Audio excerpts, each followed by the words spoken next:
აჭარის განათლების სამინისტრო საზღვარგარეთ სტაჟირების პროგრამას წელსაც ახორციელებს. სამინისტროში ეს პროგრამა 2006 წლიდან მუშაობს. პროგრამაში მონაწილეობის უფლება აქვს აჭარაში მცხოვრებ 18-დან 32 წლამდე პირს, რომელსაც გააჩნია პროფესიულ-ტექნიკური ან უმაღლესი განათლება, ფლობს ესპანურ, გერმანულ ან იტალიურ ენას.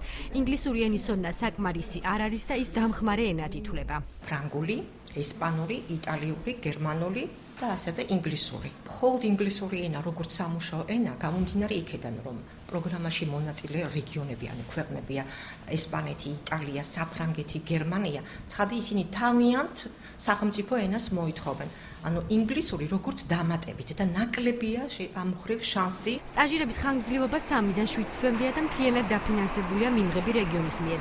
ამ მიზნით ახალგაზრდებს ყოველთვიურად ერიცხებათ სტიპენდია 700-800 ევროს ოდენობით.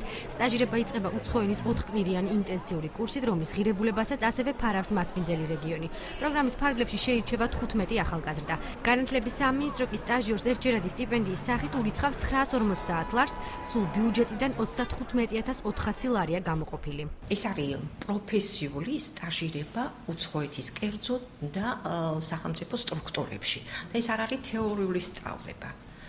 ანუ ეს არის პროფესიული გადამზადება ან პრაქტიკა, რომელიც გაჯერებული ასევე ლინგვისტური თვალსაზრისით ახალგაზრდების მომზადებით და ამავე დროს მრავალკულტურულ გარემოში მუშაობის უნარჩვების შეთვისებით. ასევე შემიძლია გითხრათ, რომ ერთ-ერთი გოგონა უკვე მიემგზავრება 14 თებერვალს მიემგზავრება ტულუზაში ამ პროგრამის ფარგლებში. სტაჟირების დამთავრების შემდეგ პრაქტიკანტი ვალდებულია მასპინძელ რეგიონს წარუდგინოს მოხსენებითი წერილი, რომელშიც მიმოიხილავს სტაჟირების პერიოდს და აფასებს მიღებულ გამოცდილებას.